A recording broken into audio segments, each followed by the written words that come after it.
అత్త కోడళ్ళ పంచుల యుద్ధం. అత్తయ్య, ఏమంటివి నేను వండిన కూరలో ఉప్పు ఎక్కువయింది అంటివా? ఎంత మాట ఎంత మాట! నేను వండింది వంకాయ కూర కానీ కాకరకాయ కూర కాదు కాకూడదు. అయినా నేను వండిన కూర చేదుగా ఉంది అంటారా? అంత ఏలా? నువ్వు వండిన మాడిపోయిన కూరలు మీ అత్తగారికి పెట్టలేదా? నువ్వు వండిన చెత్త కూరలు మీ అత్తగారికి పెట్టలేదా? ఆ చెత్త కూరలు తిని మీ అత్తగారు పైకి పోలేదా? నాతో చెప్పిస్తారెందుకు అత్తయ్య? అంత ఎందుకు? మీరు పొద్దున్న తిన్న టిఫిన్ ఎక్కడది? మధ్యాహ్నం చేయబోయే భోజనం ఎక్కడది? మళ్ళీ రాత్రికి తినబోయే భోజనం ఎక్కడిది? అన్ని హోటల్ నుండే రప్పిస్తున్నాను కదత్తయ్య. అయినా వంకలు తీస్తారెందుకు అత్తయ్య? ఎంత వివేకం, ఎంత అజ్ఞానం, ఎంత అహంకారం! ఇలా అయితే తక్షణమే మా పుట్టింటికి పోవలసి వస్తుంది అత్తయ్య. ఒసే కోడలా, నువ్వు మీ పుట్టింటికి పోతావా? 10 సంవత్సరాలుగా కుళ్ళిపోయిన వంటలు నాకు పెట్టి ఇప్పుడు నువ్వు పుట్టింటికి పోతాను అని అంటావా? వదల కోడలా, వదలా! నువ్వు నన్ను ఆపలేవత్తయ్యా. ఒసే కోడలా, వంటే కదా అని చెయ్యడం మానేస్తే చెయ్యి కోస్తా. అంతా మీరే చేశారు అత్తయ్య. నేనేం చేశానే? మొత్తం మీరే చేశారు. చాలు అత్తయ్య, చాలు. ఇక నేను కోల్పోయింది చాలు. నువ్వేం కోల్పోయావే? ఈ ఇంటికి వచ్చినప్పుడు నేను చేయవలసిన చిన్న చిన్న పనులు, ఈ ఇంటికి వచ్చినప్పుడు నాకు తెలిసిన చిన్న చిన్న వంటలు అన్నీ కోల్పోయాను. ఒసే, ఆ చిన్న చిన్న పనులు నేనే చేయవలసి వస్తుంది కదే. ఎప్పుడైనా నువ్వు వంటగదికి వెళ్ళావా? అవును, మీరు చెప్పారు పెద్ద పెద్ద వంటలు చేయమని మీరు చెప్పారు. కానీ ఆ పెద్ద పెద్ద వంటలు నాకు వచ్చో రావో అని మీరు ఎప్పుడైనా అడిగారా అత్తయ్య? నేను ఆర్డర్ వేసినంత మాత్రాన నువ్వు చేస్తావా తల్లి? 1000 సార్లు చెప్పించుకుంటావు కదే నాతో. అవును, 1000 సార్లు చెప్తారు. కానీ ఆ 1000 సార్లు చెప్పే ముందు ఆ వంటలన్నీ నాకు వచ్చో రావో అని మీరు ఎప్పుడైనా అడిగారా అత్తయ్య?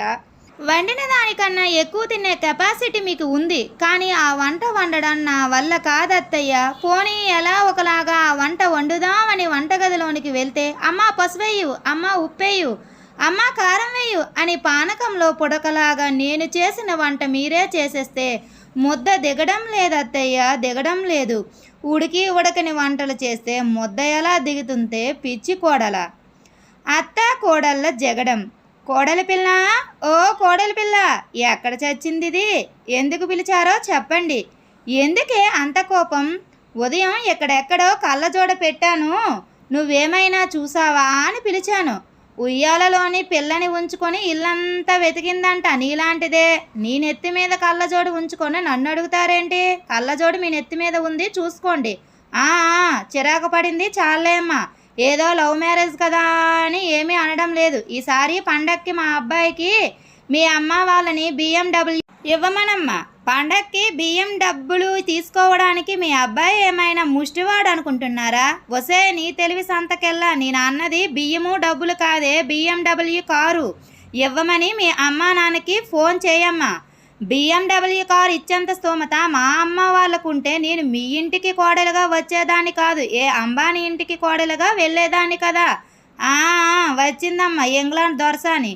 దీని ముఖానికి అంబానీ ఇంటికి కోడలిగా వెళ్తుందంట. లేకపోతే మీ ముఖాలకు BMW కారు ఇచ్చేస్తారు మరి. అయినా పెళ్లి చేసుకున్నప్పుడు చూడవలసినవి పెళ్లి కొడుకు పెళ్లి కూతురు జాతకాలు కాదమ్మా. ముందు అత్తా కోడళ్ళ జాతకాలు కలుస్తున్నాయో లేదో చూడాలి.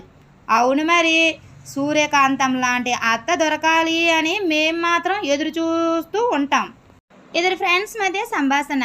ఒరే శ్రీకాంత్, ఈరోజు నా పెళ్లి చూపులు, నాతో పాటు నువ్వు రారా అమ్మాయిని చూడ్డానికి. అవునరా, నీకు పెళ్లి చూపులు అయితే నేనెందుకు రావడం? నువ్వు నా పక్కన ఉంటేనే కదరా నేను అందంగా కనబడేది. ఓరి నీ వేషాలో. బర్రెతో పంచాయితీ. ఒరే నరేంద్ర, బర్రెని ఎట్లా కట్టాలో ఆ మాత్రం తెలియదా? తాడు తెంపుకొని వచ్చి మా పొలం మొత్తం మేసేసింది. ఆపరా, అసలు మా బర్రెని పొలాన్ని మేసిందో లేదో దాన్నే అడుగుతాను ఉండు. తాడు తెంపుకున్న మాట నిజమా? నిజం. వాళ్ళ పొలం మేసిన మాట నిజమా? నిజం. తాడు ఎందుకు తెంపుకున్నావు? తాడు తెగిపోతుందని తెల్వక. తాడు తెగిపోయినాక వాళ్ళ పొలం ఎందుకు మేసావు? వాడి పొలం అని తెల్వక మేసినా. చూసావా, మా బర్రె ఎంత నిజాయితీగా ఒప్పుకుందో. నీ పొలం అని తెల్వక మేసిందంట. ఎప్పుడైనా తాడు తెంపుకుంటే నీ పొలంలోకి రాదులే. నేను చెప్తాను మా బర్రెతో. Thank you friends. ఈ వీడియో కనుక మీకు నచ్చినట్లయితే ప్లీజ్ లైక్ చేయండి. Please subscribe my channel. Thank you.